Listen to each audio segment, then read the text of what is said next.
আমাদের এমন একটি কোম্পানি আছে যা ঠিকঠাক ভাবে গড়ে উঠেছে।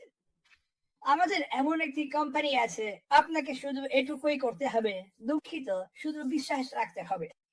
এই মানুষটার উপর বিশ্বাস রাখুন, যাকে আমরা অ্যাশ মুফারা বলি, আর দেখবেন সবকিছুই হবে। আমি মনে করি না আপনাদের মধ্যে একজনও আছেন যিনি বলছেন না, ওহো আমার ঈশ্বর, আমি অপেক্ষা করতে পারছি না কখন এটা হবে, আমি কষ্টে আছি, আমি কষ্টে আছি, আমি কষ্টে আছি। এই কোম্পানিটা আসলে সেটাই।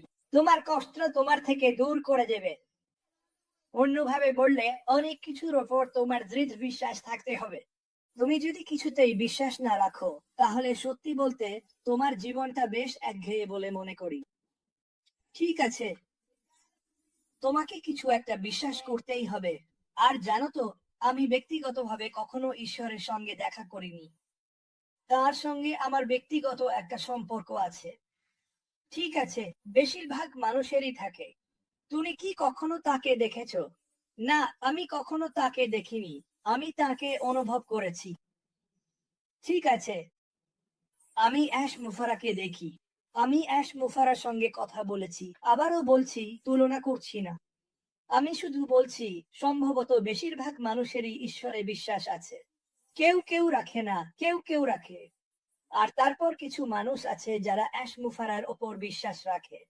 কেউ কেউ রাখে, কেউ কেউ রাখে না।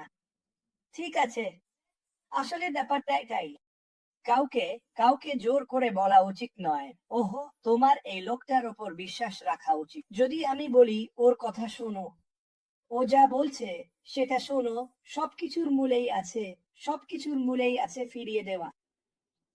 ফিরিয়ে দেওয়া, যাদের দরকার তাদের সাহায্য করা। এবং গত ৩-৪ দিন ধরে আমি আমার লাইনে সেই পথেই হেঁটেছি। আর আমি শুধু তোমাদের এটা জানাতে চাই, তোমার বিশ্বাসই তোমার সবচেয়ে বড় শক্তি। ঠিক আছে, এই লোকটা কি করতে চলেছে, সে কি বলছে, আমরা কি জানি, কি জানি না, এসবের ওপর বিশ্বাস রাখা। সবকিছু ঠিক এখানেই আছে। এটা ঠিক যেমন এখন তুমি সংগ্রাম করছো আর কিছু একটা খুঁজে চলেছো। ওটা এখানেই আছে। ওটা আমাদের হাতের মুঠোয়, আমাদের নাকের ডগায়। আমাদের শুধু অপেক্ষা করতে হবে সবকিছু ঘটার জন্য। আর এটা কোনো বড় ব্যাপার না। তুমি এটা দেখছো, আমার হাতে ফুসকার টুকরো টুকরো দাগ পড়েছে। আমি কি করছি? আমি অপেক্ষা করছি। আমি আমার চারপাশে ব্যক্তিগতভাবে কিছু কাজ করছি যেগুলো আমি জানি। আর এটা কষ্ট দেয়। আমি যখন আমার উঠোনের দিকে তাকাই, তখন ভাবি এই কষ্টটা সার্থক। কারণ সত্যি সত্যি সবকিছু ভালোই এগোচ্ছে। এখনো শেষ হয়নি, কিন্তু ভালোই চলছে। আমি কল্পনা করি, আসমুফারা প্রতিদিন সকাল, রাত, দুপুরে বসে বলেন, এটা কষ্ট দেয়, এটা সত্যি কষ্ট দেয়। আর তিনি চারপাশে তাকিয়ে দেখেন, বুঝতে পারেন কত মানুষ তার ওপর বিশ্বাস রেখেছে। আর তিনি বলেন, এটা সার্থক, এটা সার্থক। তোমরা সবাই ভবিষ্যতে এটা বলবে। আমি আমার পুরো মন প্রাণ দিয়ে এটা বিশ্বাস করি। তোমরা সবাই ভবিষ্যতে এটা বলবে যে, হ্যাঁ, আমি মনে করি কত কষ্ট করেছি। হুম, মনে আছে বিল দিতে পারতাম না। মনে আছে অসুস্থ ছিলাম, তবু কাজে যেতে হতো, আর যেতে ইচ্ছা করতো না। আর যখন এই কোম্পানি উড়ে যাবে, তখন বলবে, হ্যাঁ, আমি সেই দিনগুলো মনে করি। আর না, আর না, এই কোম্পানিটা একটা কারণেই তৈরি করা হয়েছে। শুধু আয় করার জন্যই এটা তৈরি হয়নি। শেষবার যখন দেখলাম, আমি আমার সব আলমারি খুলে দেখলাম, গ্যারেজে দেখলাম, বেসমেন্টে দেখলাম, আমার কাছে কিছুই নেই যা জমা করে রাখা আছে বা প্রস্তুত আছে। আশমুফারা আমাদের সবার জন্যই সেটা জমা করে রেখেছেন, প্রস্তুত রেখেছেন। এটা একটা প্লাস পয়েন্ট। এটা একটা প্লাস পয়েন্ট। অনেকেই আছেন যাদের আমি চিনি, যারা এমএলএন করেন, আর আপনারা পণ্য কিনে বাড়িতে রেখে দেন আর অপেক্ষা করেন পরের কাউকে পাওয়ার জন্য। ওহো, ওদের তো আনতেই হবে। আর আমি মিথ্যে বলবো না, আমার পরিচিত অনেকেই আছেন এখানে যারা বিভিন্ন বিভিন্ন কোম্পানিতে আছেন, আর আমি তাদের পণ্যগুলো খুবই পছন্দ করি, কিন্তু আমি সেগুলো প্রচার করি না। আমি কেন সেগুলো প্রচার করি না? কারণ এখনো সময় আসেনি আপনাদের ব্যবসা প্রচারে আপনাদের সাহায্য করার। কিন্তু একটা সময় আসবে যখন আমি বলবো, এখনই তোমার ব্যক্তিগত ব্যবসা প্রচার করার সময়। হয়তো তুমি লোশন, প্রোটিন, ভিটামিন বা অরেগানো তেলের ক্যাপসুল বিক্রি করছো। ঠিক আছে, আমি স্বাস্থ্য পণ্য খুবই পছন্দ করি। আমি রবিন নোবেলকে চিনি, ওর সঙ্গে আমি অনেকবার কথা বলেছি। ওর কাছে কিছু অসাধারণ পণ্য আছে যেগুলো ওকে ওর কঠিন সময়ে সাহায্য করেছে। ও অপেক্ষা করতে পারছে না এটা শুরু হোক, যাতে সে তার দারুণ পণ্যগুলো নিয়ে সারা দুনিয়ার সঙ্গে কথা বলতে পারে। শোনো, ওর জন্য এটা টাকার ব্যাপার না। এটা টাকা আয়ের জন্য নয়। এটা এমন কিছু নিয়ে যা সত্যিই কাজ করে, যা কাউকে সাহায্য করতে পারে। আমার মনে হয় পুরো কোম্পানিটাই এখন এমন কিছুতে পরিণত হয়েছে, এমন কিছু যা কাজ করে এবং সবার উপকারে আসে। হুম, এটা নিয়ে একটু ভাবো। তুমি কি এখনো পণ্যগুলো দেখেছো? নতুন দিকটা? না, তুমি দেখোনি। সেখানেই আমার বিশ্বাসটা আসে। আশমুফারা কি এটা নিয়ে কথা বলেছেন? হ্যাঁ, উনি বলেছেন।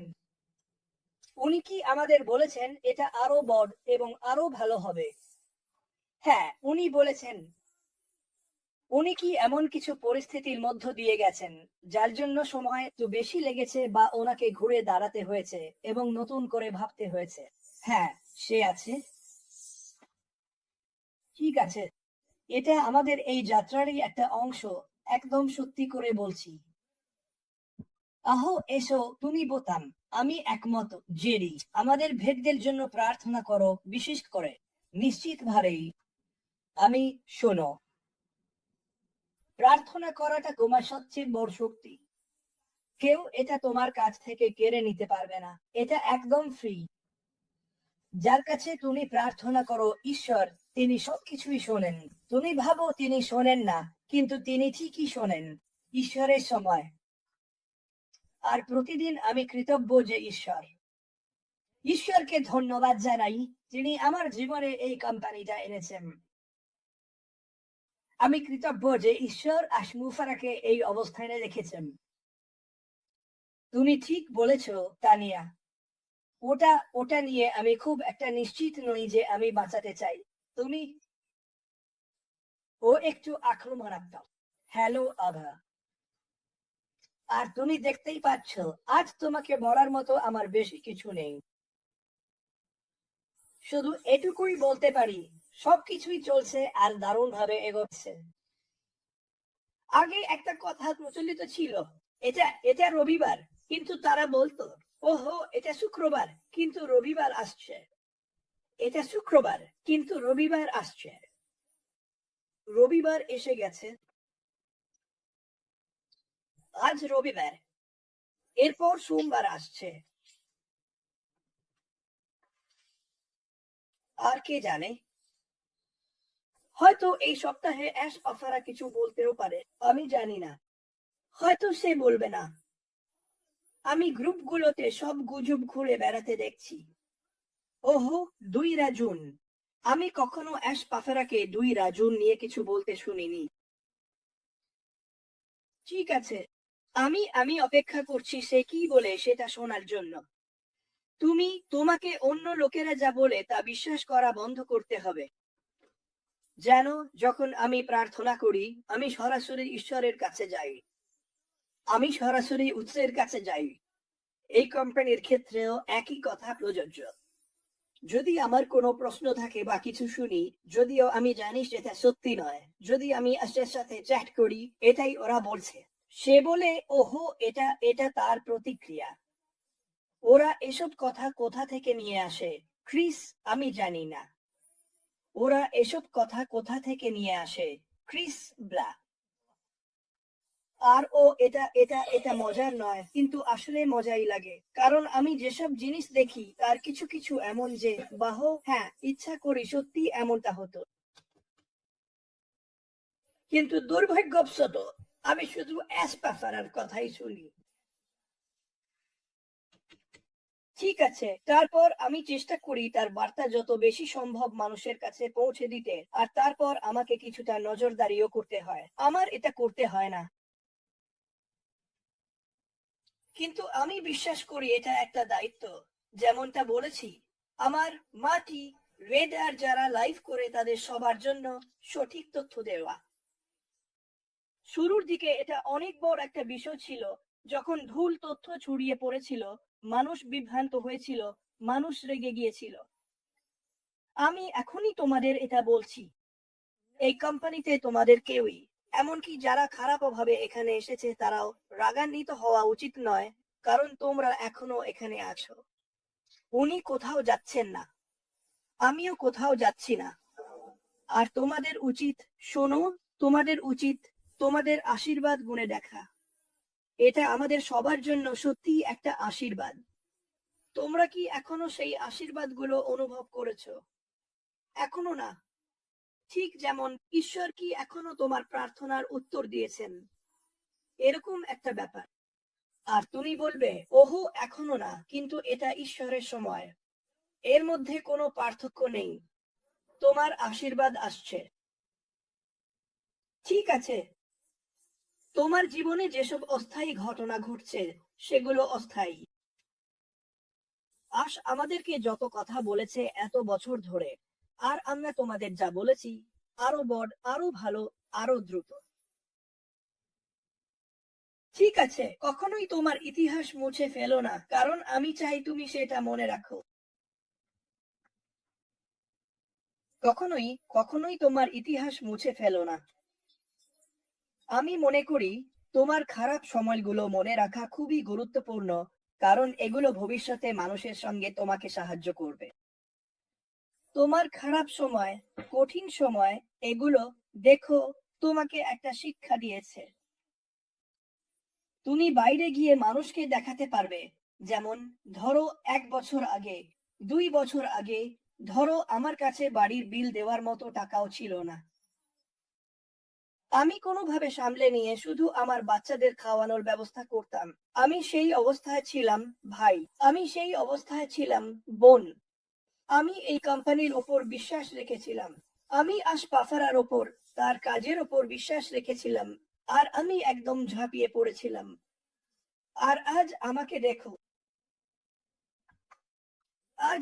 দেখো। এই গল্পগুলোই তুমি বলবে। আমরা সবাই জানি সবার কঠিন সময়ের গল্প, তাদের কঠিন পরিস্থিতি। আমি সেগুলো 4 বছর 6 মাস ধরে শুনেছি। আর আমি বারবার বলতাম, এই জন্যই আমরা এখানে আছি। এই জন্যই আমরা এখানে আছি, কারণ মানুষের জীবন কঠিন। কিছু মানুষের জীবন সুখী নয় কারণ তারা খুব কষ্টে থাকে, কারণ তারা অমানসিক সময় ধরে কাজ করে এবং তাদের নিজের সন্তানদের খাওয়ানোর মতো টাকাও ঠিক মতো জোগে না। এমন অনেকেই আছে, বিশ্বাস করুন, যাদের অবস্থা এর থেকেও অনেক খারাপ। এই কারণেই আমরা এখানে আছি। এই কারণেই অ্যাশ বাফারা এটা করেছেন। এর আর কোনো কারণ নেই।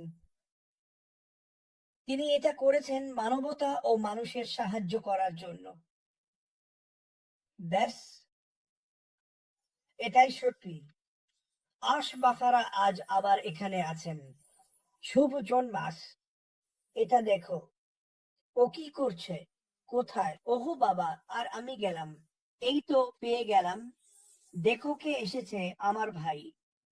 আজকে আমার গায়ে দারুণ গন্ধ, অ্যাশ। ও জানে আমি কি বলছি। ওই তো রবিবারে এসে সুন্দর একটা মন্তব্য করলো, শুভ জুন, অনেক আশীর্বাদ মেয়ের।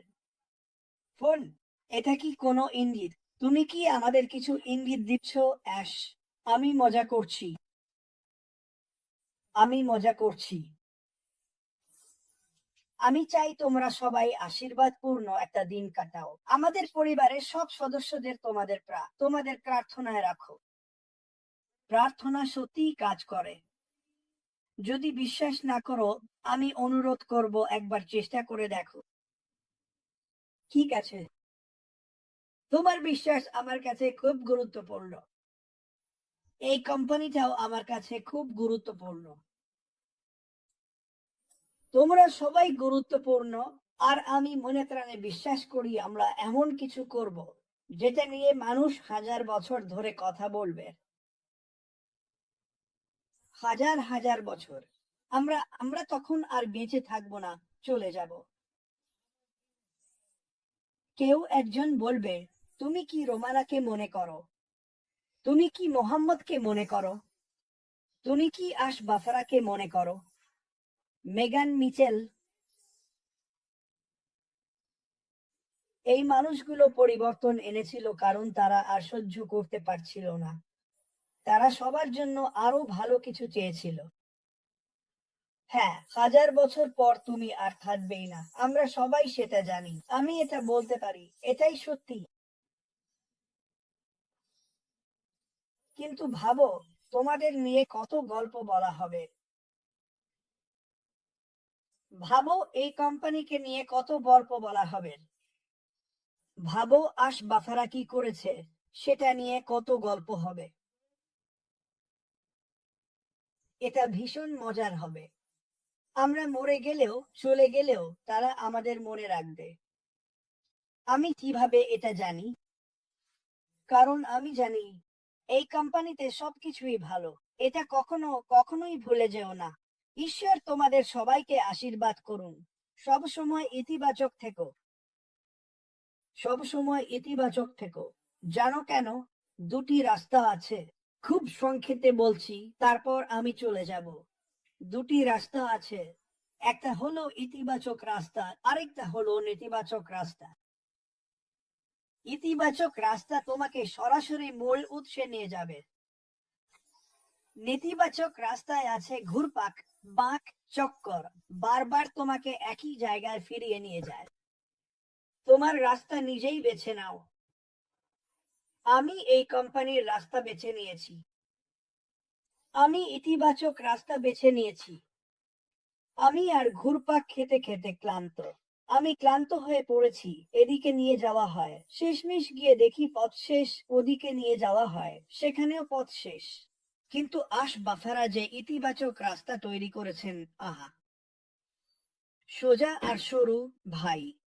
সোজা আর সরু। আমি তোমাদের সবাইকে ভালোবাসি। ঈশ্বর তোমাদের সবাইকে আশীর্বাদ করুন। আশা করি তোমাদের রবিবারটা আশীর্বাদময় হোক। আমাকে এখন কাজে যেতে হবে, হাতে কিছু কাঁটা ঢুকবে। কিন্তু জানো কি, কঠোর পরিশ্রমের ফল সবসময় মেলে। আর এই কোম্পানিতে আমাদের তো আসলে কঠোর পরিশ্রম করতেও হয় না। তাই আমি নিজেকে ব্যস্ত রাখবো, আমার মনকে সৎ রাখবো। আমি তোমাদের সবার জন্য প্রার্থনা করে যাব। আর আজকে তার কাজ করতে দেব, কারণ ও যা করছে তার ফল অসাধারণ হবে। তোমরা সেটা বুঝতে পারছো না। আমি তোমাদের ভালোবাসি। ঈশ্বর আশীর্বাদ করুন। আবার দেখা হবে।